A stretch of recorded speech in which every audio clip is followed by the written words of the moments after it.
Been here long. Nope, just a second. Okay.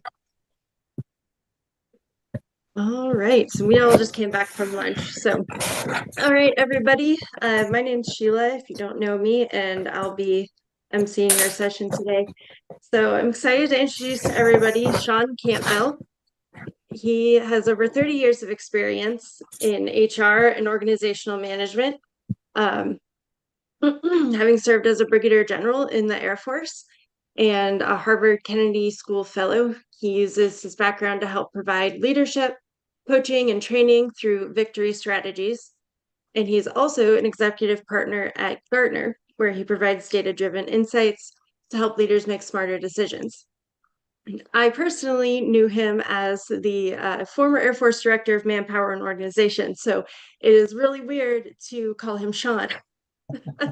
But welcome, sir. Glad to have you here. Thank you. It's great to be here. So to start off, do you want to just tell us a little bit about each of your roles as both the director at Victory Strategies and executive partner at Gartner? Sure, I'm happy to do that. And yes, my name is Sean. So I know this has been a challenge for people who knew me in my former role because there's a certain protocol to speaking to people. But as a young enlisted person who later got commissioned and somehow managed to become a senior officer in the Air Force, my name that I was given at birth is the name that I want people to call me, and that's okay with me. My wife will tell you that I am failing at retirement. So after 30 years wearing the uniform, I went back to work full time. And as was described, I have a couple of different roles. So my picture that was shown was sort of my Gartner picture, and then I'm wearing my Victory Strategies shirt on purpose to demonstrate the balance between a couple of different things. I had been a Gartner client for the last 4 years before I retired from the Air Force. And so when the opportunity came to join them in a different capacity, this time inside the organization, going back out to, in my case, mostly federal clients, it was really perfectly aligned. And it was within the sphere that I had been operating for decades. So my role there is to work with chief human resource officers, again, mostly in federal agencies, but also in the private sector, to really help them accelerate towards their strategic goals and objectives. Whatever that means for them, that's what we work on. It could be from recruiting to learning and development to how do I place the right people in the right roles along their pathway inside our organization or company, all the way through to retirement. And so that's pretty much what I do full time. But I also went to work for a firm called Victory Strategies, which is focused on leadership development inside organizations. We work almost exclusively in the private sector. And one of the things that drew me to Victory Strategies was I recognized during the last half a dozen years that I was wearing the uniform that most organizations actually don't do leadership development well, if at all. It's not a knock on my former life inside the Air Force, where I think we thought we were developing leaders well. I would offer we probably weren't really developing leaders well. We had some proxy indicators, we had ways that we were doing things, but in terms of developing the skill sets that leaders need to be able to be successful, whether they're a frontline manager, mid-level manager, or C-suite executive, that's what drew me to Victory Strategies. Many of our teammates there are retired or former military. Our CEO is a former Navy SEAL, actually a sniper. So I'm very cautious about what I say to him because I want to wake up in the morning. I won't know he's there if something happens.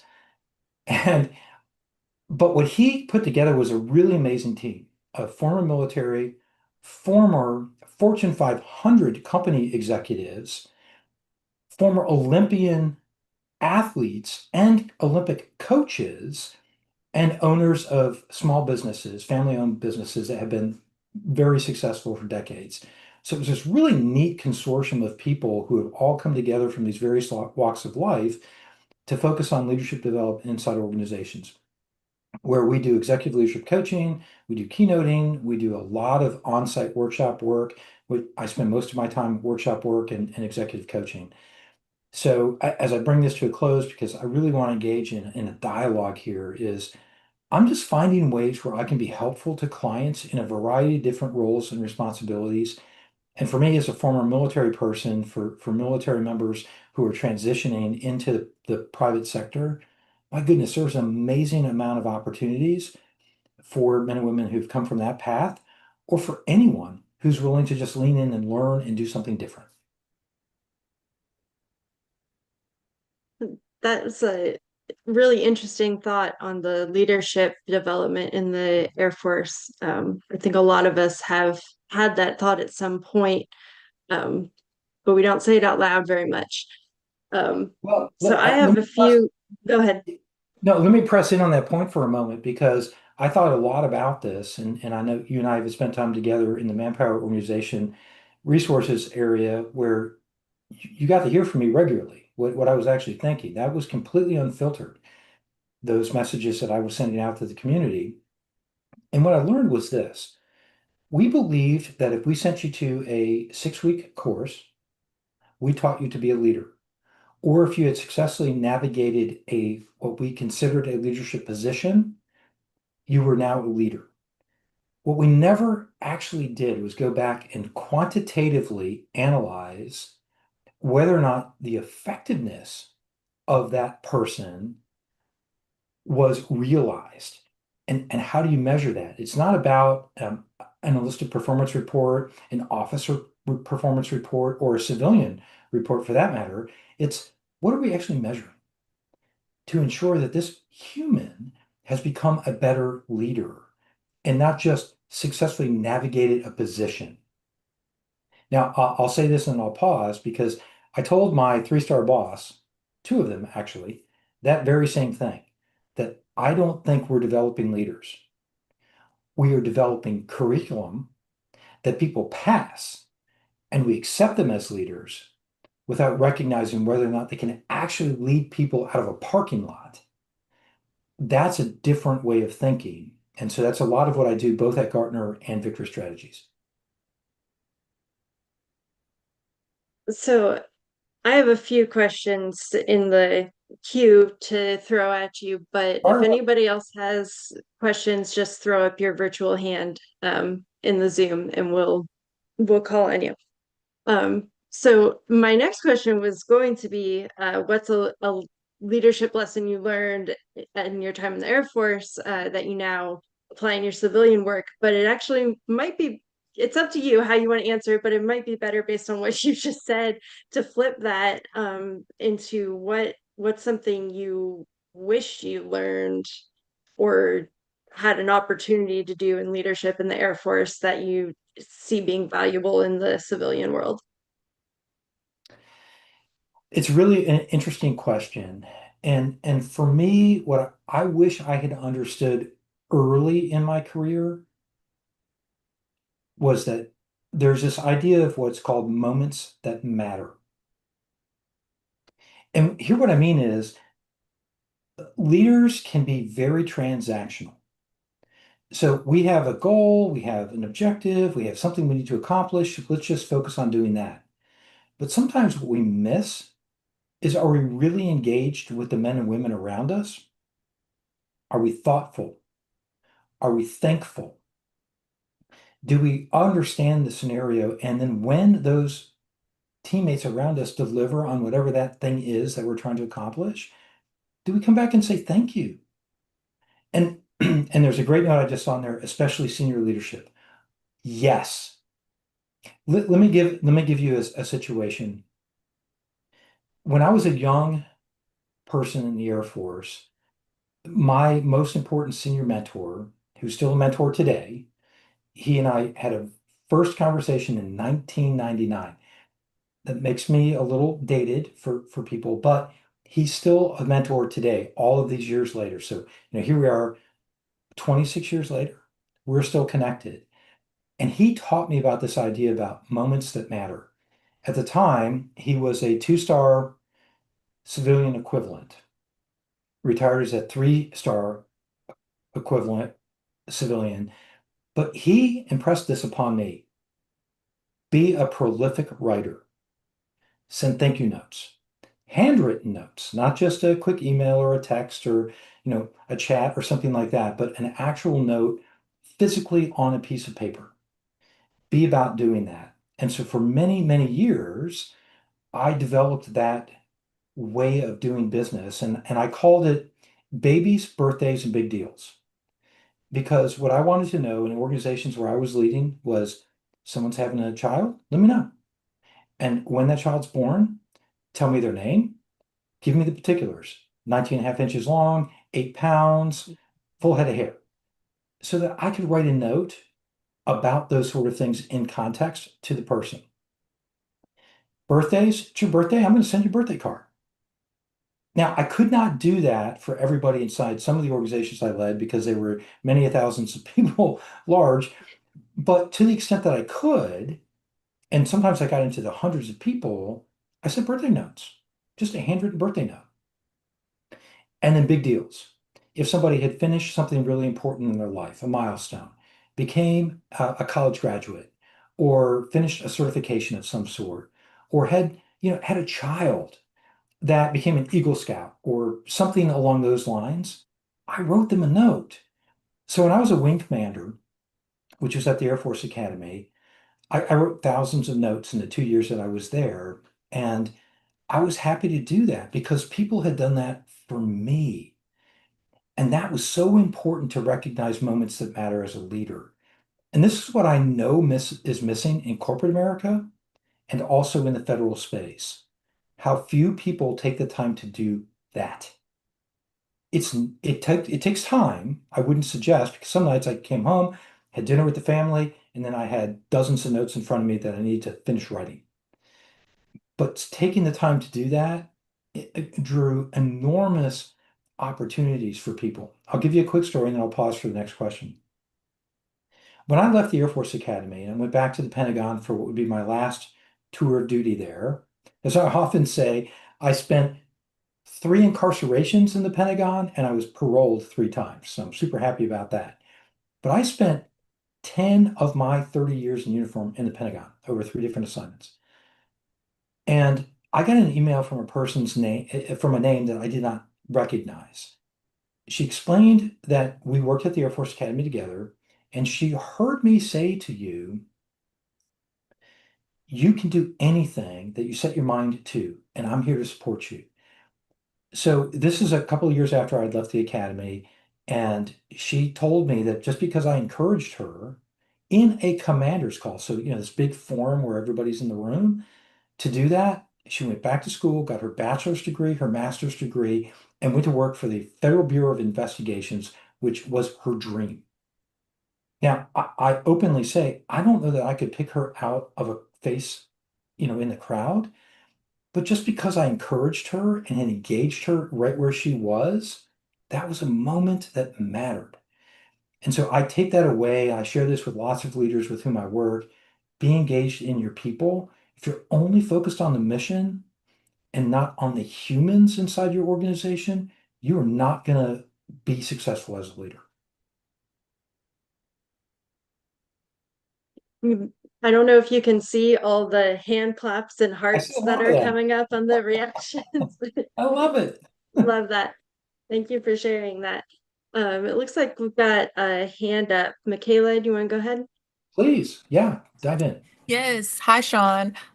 So I wanted to ask you, so as someone who eventually plans on, having people work under them, I say that for lack of better words, but how would you say you would approach like finding that balance of doing what you just said and caring about, the people that work for you and the people that make you who you are, basically, but then also like being fair to yourself because it can like I've heard that it can be a very thin line when you're like constantly trying to make sure your people are taken care of. So how would you have someone like tell someone to find that balance of, you can't always be fair and you Yeah. can't always be nice, but you can still show that you care.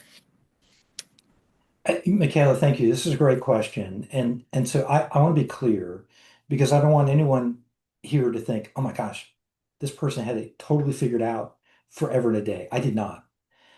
I was out of balance for a long time where I overemphasized what I was doing in the work environment. And I saw some notes on this about, okay, what about your family and those, those people in the house where I usually say, I live in a place where my wife lets me come home as opposed to, it's my house.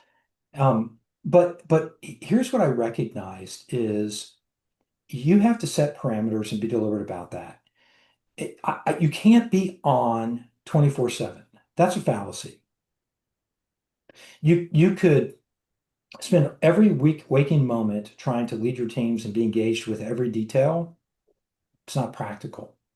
So one of the ways that I addressed that was recognizing the different ways that I was engaging people. So an example of that is this. If I were out and about in an organization, wherever I was across those years wearing the uniform, and even today I do the same thing. I just did this afternoon with a Gartner colleague.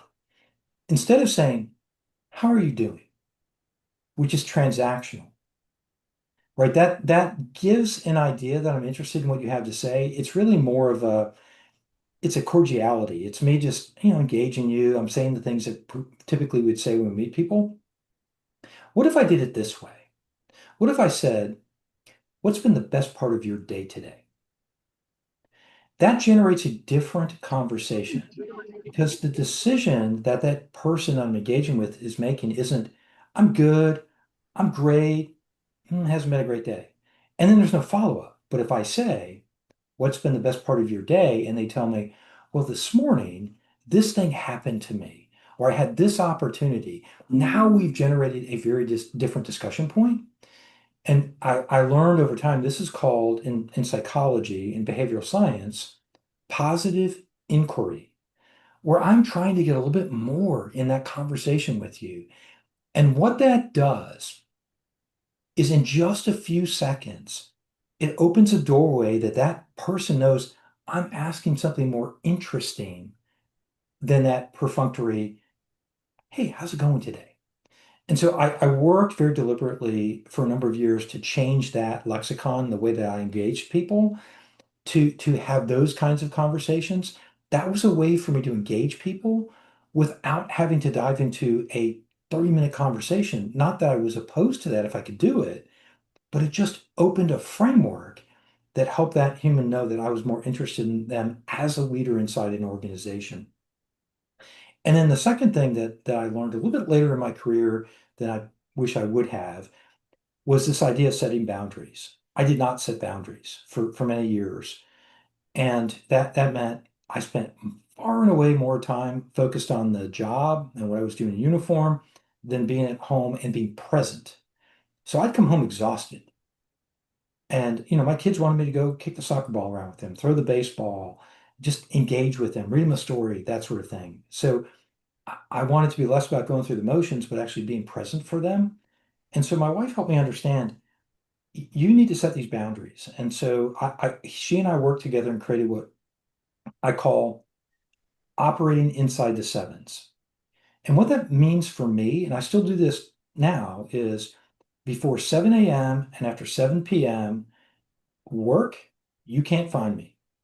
I'm not going to be on my email.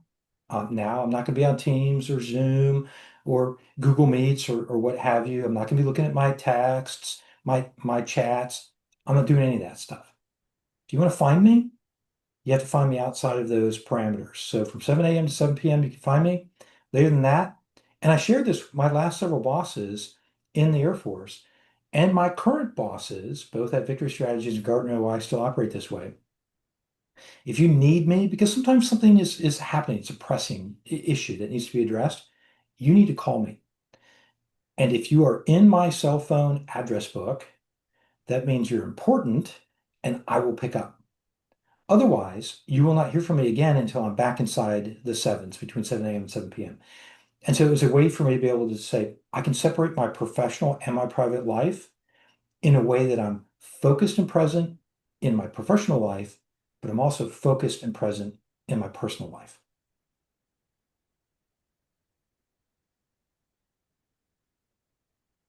That's a really good one. I like that. And I always appreciated when leaders would be open about their boundaries because then it sort of gives permission for everybody else to do the same thing.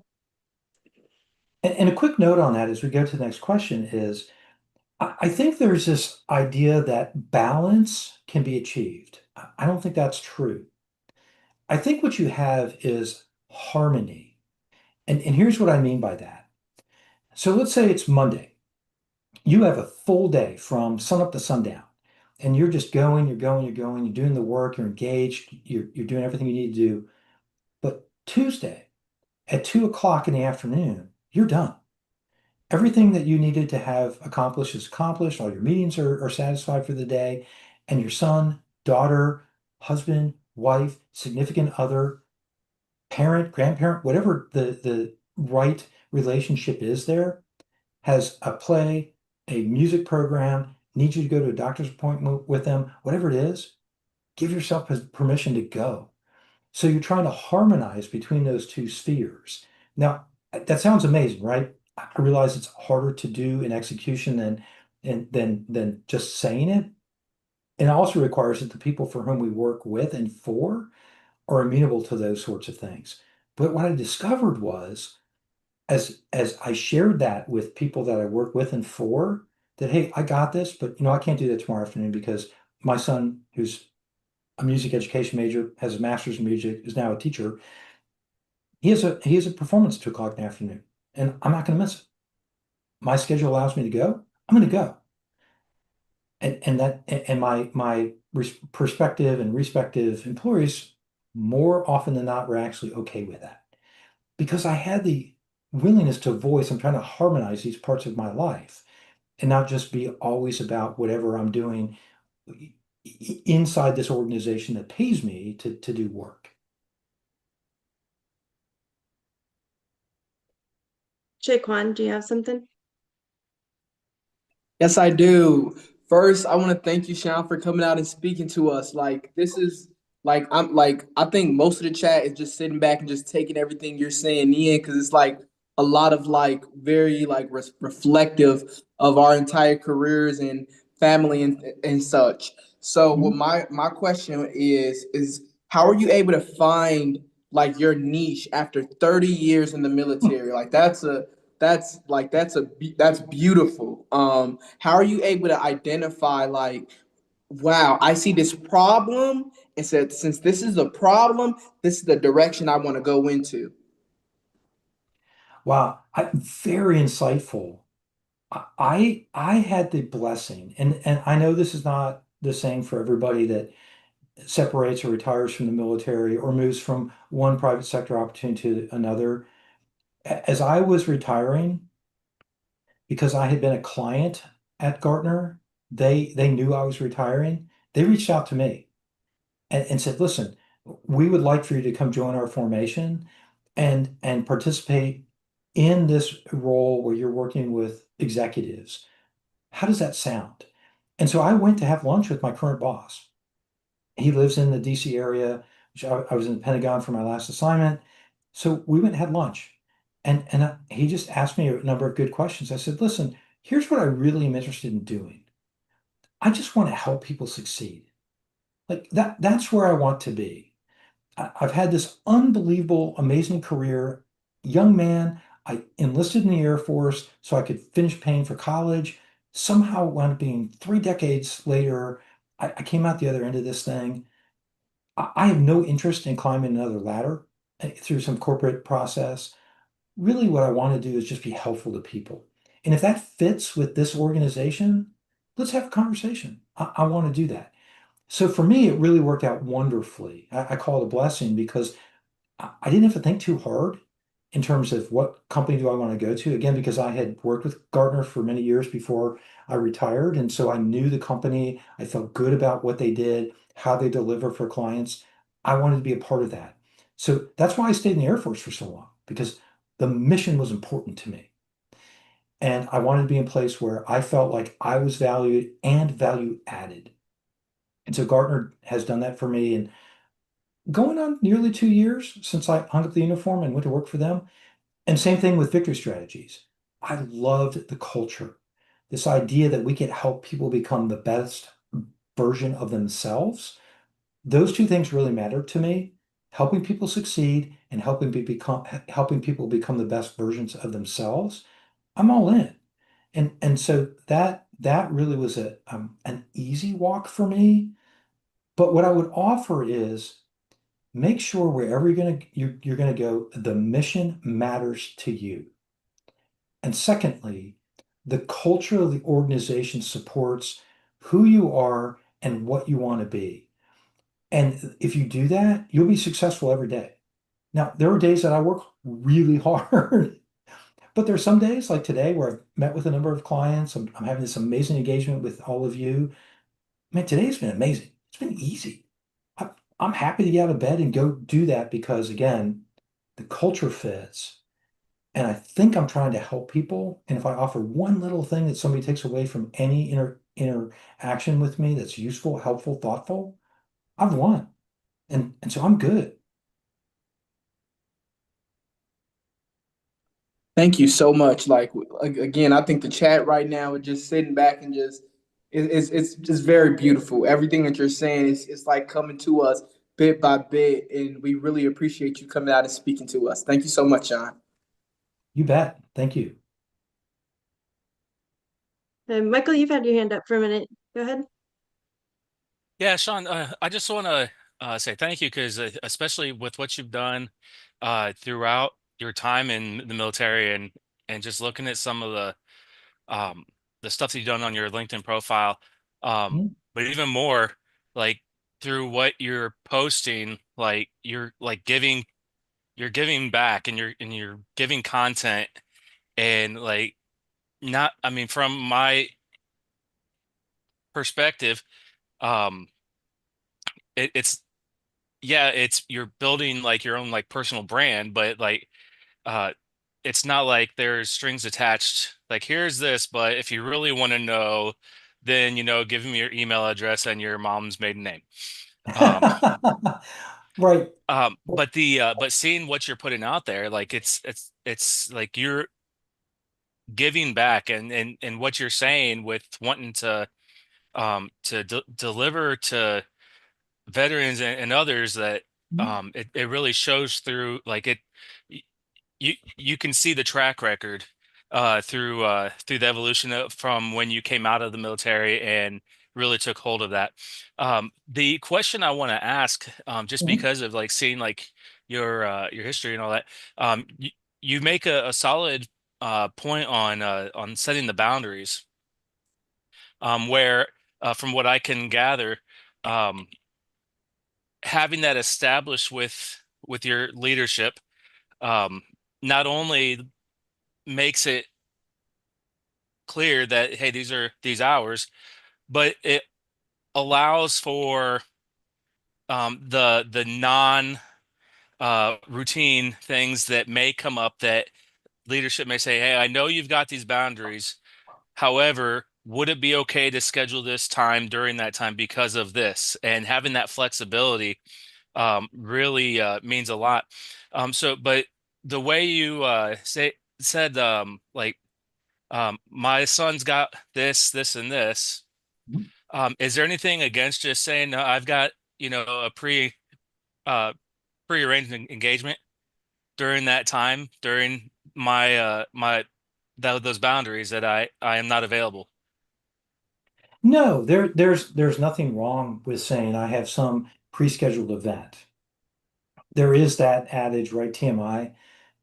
But because of and I'm very grateful for this because of the men and women I worked for in my Air Force life and the men and women that I work with and for now, I'm very comfortable with them. And we have that idea of psychological safety where I can speak openly about things. It's not to say, listen, I'm going for cancer screening. Not that I've done that, but I wouldn't say that. Just, hey, I have an appointment. I can't meet at that time. And then in response, it's can we do the following time? So it's trying to demonstrate flexibility while protecting those parameters that are really important to you, like me going to one of my son's concerts or my daughter's drama events, plays, that sort of thing. And so which as an aside, I grew up playing soccer. I wanted soccer kids. I got music kids, but that is what it is. But it's okay to say what boundaries are comfortable for you in the relationships that you have with the men and women you work with and for. But again, for me, I could be very transparent to say, hey, listen, my son has this, my daughter has that, my wife has this, or, I have this thing going on. I'm going to go take care of that. Here's what I'm offering in reply. But it still goes back to this idea that engagement matters. So it's not just the moments that matter that we described a few minutes ago. It's also establishing those relationships with the people on our teams and around us, wherever they are in that hierarchical organization above us, lateral peers, below us, wherever it is. And a way to do that was that for many, many years before I retired, and even today, it's not the same for Victory Strategies because we're all 1099 independent contractors, but inside Gartner, which is my full-time job, everybody has access to my calendar. I have it transparently out there. It isn't that what's in the block is super explanative necessarily, but you have access to my calendar. And if there's time available on my calendar, schedule it because I am paying attention to those details. And so if there's a block of time that's available and we need or want to get together, or there's some hot thing that we need to address for a client or a customer, when I'm available. And to your point, though, if it's outside the sevens, let's have a conversation about that. So I understand what the parameters are.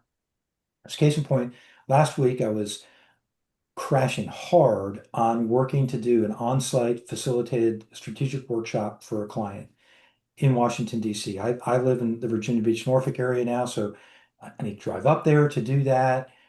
And we were going back and forth inside, this is a Gartner thing, inside Gartner, and I was operating a little bit outside of the parameters because we understood the dynamics for that on-site strategy session I was leading for that client late last week.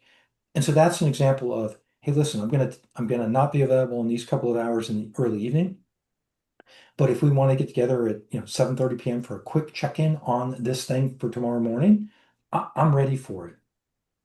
But to a person, and this has been really interesting for me, and I'd love to tell you this would be 100% always happening.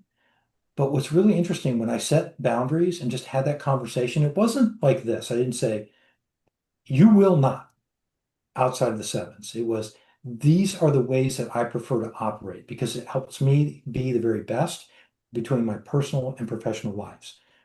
And interestingly enough, so many of those men and women for whom I worked respected that because I offered that to them. Now, if they came back and said, well, that's interesting, but that's not how we're going to operate. Okay, I got it. And frankly, I had bosses in my career who would not have respected those parameters, but I found it very interesting when I was speaking with leaders who are at the executive level that that's how I operated, even though it didn't necessarily square with how they operated. I had a boss, for example, when we were building the U.S. Space Force, loved my boss. This is not a castigation. She worked like 20 hours a day. So it was not uncommon for her to send me messages at like 9, 10, 11, midnight. But she understood that I wasn't going to address those until after 7 a.m. the following morning, and she was okay with that. And so it allowed us to set those parameters for each other where you can send me messages, my alerts are off, so I'm not going to hear it, but I will be responsive in the morning to anything and everything you need me to do. And I think I can count on one hand in the 2 years that I worked for her when she called me outside of my boundaries. And it was because, as you described, Michael, something that was essential, super necessary. Chief of Space Operations had something happening at 8 a.m. the following morning. We had to talk about it because me coming in at 7 and preparing him was not going to be enough runway for that preparation before that meeting, perhaps with the Secretary of the Air Force or someone, like the Secretary of Defense or some member of Congress. Those are okay. But it helped us have that engaged dialogue early and often. So hopefully that helped a little bit. Well, yeah, it's one thing that goes with that. I mean, especially in the military, that surely at the more executive levels of the military, but by and large through the ranks, not much is happening before 7 o'clock anyway. So cool, you know. We're probably all stuck in traffic anyway. Um, Yeah, but the on the flip side of that though, like where the a majority of and I'll try to be as branch generic as possible, because I know there are differences, um, sure. but but after like 1600, 1700, Mhm. most everybody is done going home anyway. Yeah. And so for the things that do need to happen, I mean, to to get to 1900, I mean, that's a lot of margin to give. And I imagine the reception from a lot of the leaders that you encountered said, "I can count on you up until 1900." Okay. Yeah, that really is a great point. It was not necessarily I was sitting in my office or for those hours, but just that I was available. And a quick story because I see some other hands is my boss when I left. Well, before I went to Space Force, and he was my boss again when I came back from Space Force to the Air Force. One of the things I said about him, and I've actually written about this, and he had some comments about it. He said, I wrote, what I appreciate about you is that typically if there was nothing on your calendar, so no meetings with the chief of staff or some other, I'll say mucky muck, as a three-star general, 5:30, you were out of the Pentagon. Go home, have dinner with your wife. Then you might get back on email and be working things, but that gave license to us that we could do the same thing. And so one of the things I shared with my boss in Space Force and that same Air Force boss was because the last several years before I retired, my family was living here in the Norfolk, Virginia Beach area. I was in DC, so I was doing that geobatch thing and going back and forth on every second or third weekend to spend time with him. And I said, listen, I have a standing dinner Skype call. I think Skype is now sunsetted, but at the time, with my wife. We're going to eat dinner over video and we're going to catch up on the day. That happens at 6 p.m. So I will be leaving the building so that I can be at my apartment in time for that call with my wife. And then after that, I'll check messages because we typically would chat for 30 minutes or so. I'll check my messages again. If we need to connect on something beforehand, I'll do that. But then again at 7, I'm gonna tag out. So again, it was just setting parameters. That's not to say I was sitting in my office for those 12 set hours. It was I'm available, even though there are other things that I'm going to try to accomplish in my life. And some nights it didn't work because we had late night preparation for congressional testimony, which meant call my wife and say, hey, I've got to be here because I have all of these requests for information that I have to address on behalf of my boss for the Space Force, Air Force, Department of Defense, whatever it is. I'm going to miss our dinner tonight. She was generally okay with that, but those were by exception. And so most of the time there was my boss knew, like, hey, listen, I'm out the door going home. I'll be available. I'll be paying attention to communications, but still after 7 p.m., I'm going to start to shut that down. But here's why that mattered to me personally, not just about setting parameters. I understood what I could consume in a day and still be at that high end operational effort that I felt like my job required. And so I had to make sure I was refreshed and ready. And just drawing me out for 18 hours a day wasn't going to get me there. I've certainly had those days in my career, many more of those days, but it was just me recognizing my own resilience, and I'll pause for other questions. Physical resilience, mental resilience, social resilience, those four pillars that we talk about in the U.S. military and also in just outside in the public sector looks at those as well. I need to maintain those so that I am operating as well as you need me to operate, particularly as I became an executive. hey, listen, the decisions you're asking me to make, they have outsized consequences. And so I need to make sure I am best prepared and ready and resilient to make those decisions, to engage in those opportunities, whether it's on the Hill, in the White House, where I'm calling the vice president's office on things we were doing inside the Space Force. I need to be best prepared, which meant I need to pay attention to these things. I need to rest. I need to recreate. I need to take care of my physical fitness and my mental and social fitness and spiritual fitness along the way. Awesome. Yes, to Thank you. avoid burnout, Jennifer. Perfect. Thank you very Yeah, much. that's so important at all levels. Um, Timothy, go ahead. Yeah, please. Hey, Sean, thanks for coming out. I see you've got a plaque of McCord with Mount Rainier right over your head. So when were you at McCord? Yeah. So that's when I did my squadron command in the Air Force. That was from 2005 to 2007. And I love that you're McCord, one of my favorite assignments, just not just because of the people, but because of the beauty of Mount Rainier. A quick story there. So the wing commander, who's now a retired three-star general, been a mentor for 20 years, and we're still connected to this day. His office faced that mountain, Mount Rainier. Beautiful, majestic. And for those who don't know, it's actually a volcano. It just hasn't erupted in like 100 years. And so it, my office and his were in the same building at McCord, the Castle building, which you'll recognize. And I faced a parking lot. He faced Mount Rainier. And I remember saying to him, "Hey, sir," no, it was after General Allardyce. It was General Jerry Martinez. First, General Wayne Schatz, then General Martinez. I said to General Martinez, because he said, "Hey, one day maybe you'll be a wing commander, and one day maybe you'll have a view of a mountain."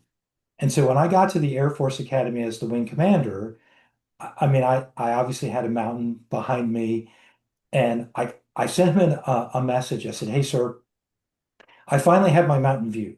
You had Rainier, you know, I have Pikes Peak behind me. It's beautiful. It's wonderful." And he wrote back a quick message and he said, "Yes, and I'm in Japan and I look at Mount Fuji." And I was like, "Sir, can't you just give me this one? Like, I finally got the mountain you told me about years ago, and you have to one up me still to this day." Right. But yeah, so I was there for two amazing years. The court was a great place. Yeah, McCord was great. I was there for about 10 and a half years throughout my career. And just Awesome. like some of the stuff that you were talking about with leading people, I definitely took and utilized as a flight chief. Like I would try, like if I could cut the guys out early, I would definitely cut them out. Because that way, the days where I'm like, hey, it's going to be a 24-hour, 36-hour day or whatever it might be, like, they didn't complain. They were motivated and they worked because I respected their time. If they didn't have to be in the office, I was like, hey, go home, spend time with your family, do this or that.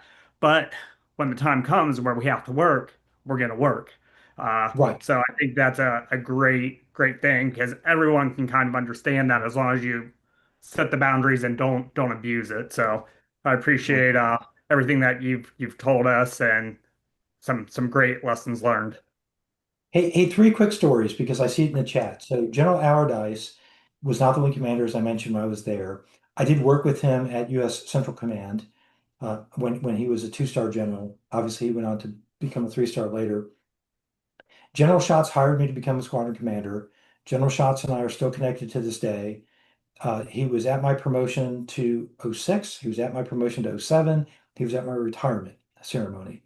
I'm sorry he scared you, Cody, but he did not scare me. He is a great human being when you get to know him and his wife Kim. They're just amazing people. And then Jerry Martinez and his wife Kim, which made it easy for me when I changed wing commanders that their wife's name was Kim. I didn't have to think of a new name, which is amazing. But we had circled around the Air Force for many years before our respective retirements from uniform. Just a lot of good people right there that you mentioned. And uh, and last thing I'll say there, and then we'll move to the next question is General Schatz and I were neighbors at Scott. when I was the group commander there, the mission support group commander there. And then later, as I went to Transcom as a director for J1, Manpower Personnel, Human Resources. But yeah, General Shots is a huge impact and influence in my life. That's awesome. It really is a small Air Force, Yes, sir. Yes, small ma'am. military. Um, Anybody else have, I don't see any more hands right now. Anybody else have questions? Oh, we got one. Demario, go ahead. How you doing, sir? Thank you again for taking the time out to speak to us. I am driving, but I'm still listening. I just had a question about you made a comment earlier about balance versus harmony. And can you kind of break down that concept for me? Because for me, I felt like it was the exact same thing. Mhm. This is a very important point because balance presumes that you can codify what that looks like, meaning it's maybe 8 hours here and 4 hours there and 4 hours there. I don't think that works. And it can frustrate us. And here's what I mean. Because if I say that my workday is going to be 10 hours in length, but things happen, and now suddenly that day has become 14 hours. The other things I had scheduled to do in those same 24 hours now are pushed left or right. And so this you're trying to constantly chase perfecting the calendar and balancing out, okay, it's this number of hours here, that number of hours there, that number of hours there. What my concept of harmonization is that again, in that perspective where Monday is going to be a 12 or 14 or 16-hour day because of operational requirements or business requirements, whatever it happens to be in the private sector, I still feel that now. And I described that with my on-site strategy session with a client last week and how that drove some differences in my calendar Wednesday, Thursday, Friday last week. But I also recognize, Tuesday, I'm pretty much done early in the afternoon. I can harmonize my calendar to say it's okay for me to step away. I don't feel like I'm cheating or stealing from my employer, one, because they know that's what I'm going to do. And again, because my calendar is available to anybody, my bosses, the people with whom I work. In these roles in my new life after the Air Force, I don't have any direct reports, at least not right now. But I do have people that are inside the organization considered downline from me, but they have the same access to my calendar. So harmonization is more about finding the time to shift your schedule to meet your personal and professional requirements, desires, goals, things I want to do, and finding a way to not balance them, but make sure that they're in good concert with one another. And I'm not trying to chase that idea of, man, I missed my mark. And again, with us coming out of the military, we're very regimented. This happens, that happens, that happens. It's really about giving yourself license to not be so regimented in every moment and minute and hour in our day. It's okay to have some flexibility in there and being open to that. It changed a lot of things for me. When I gave myself, and here's what I mean, then I'll pause. I gave myself permission to say, you know what? I've met all of my requirements professionally. It's okay for me to leave an hour, 2, 3 hours earlier than the normal duty day to go do things with my family or with my friends or to go spend time like we're doing right now this afternoon. I put this on my calendar. I wanted to be here. I'm harmonizing my schedule to ensure that I can do this. Why? Because this matters to me. It does nothing for either of my employers, but it matters to me as a human. And so that's harmony in my own life.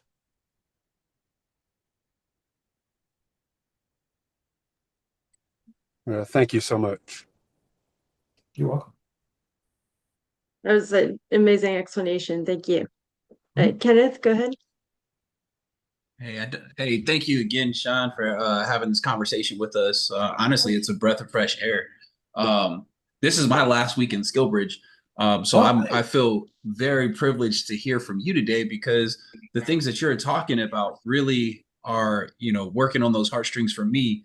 because I've kind of kept, my normal schedule and whatnot. But just hearing you in that moment right there is saying, hey, give yourself the opportunity, right, to lend some type of flexibility to your schedule, to the things that you're doing for the day. And I just need to let you know that, what, that is something that I'm going to take from this briefing specifically, Sure. is being able to make that change within my life as I move on to the next chapter. Thank you. Well, thanks for that. Where are you doing SkillBridge? So I'm in Vegas right now. Okay. Yep. So in Vegas, I'm retiring out of Creech Air Force Base. Yeah. Yep. So yeah, gonna plan on staying out here and all that good stuff. So looking for a nice little IT job out here and chill out. Awesome. Well, I hope you find it out there. That's the hope. It's been real difficult out here. It's been a little crazy. But we'll see. I think my sister said it best. The right opportunity to come through when it's the right opportunity. So I'm trying to just enjoy the ride. Let's put it that way. 90 days of terminal coming up here shortly. So I'm just chilling out. Well, first of all, congratulations on SkillBridge. Something I was not allowed to do, just being transparent about that. And my last day in the office was 3 weeks before I effectively retired. So good for you to have some terminal. I got none. I saved it up. Yeah. If I didn't mention, almost everybody on here is a skill bridger. But definitely a wide range of how much some people were lucky enough to get the full months and take advantage of that, and others, Yes. I got a shorter time span myself too. But at least I got some. So we're getting close to time here. I don't want to keep you over time, but do you have any parting words for us as far as advice on as we enter the civilian world out of the military? Sheila, yes, I do. A couple of thoughts just to share. I know this can be challenging. However long you've spent wearing the uniform and doing the work that you've done, it can be a little, I don't want to say discouraging, it can be a little frightening to say, I've done this thing, I've been a part of this formation, I understood what the next step was going to be for me. It didn't always perhaps translate or transfer the way that I wanted it to, but I had a pretty good set of what was going to happen for me. Do not be afraid of it. I mean, it's easy for me to say, and I get that. Now, I just offer, there are so many skills that you have that employers are looking for, because it's an interesting thing, not to us, because conceptually that was day one.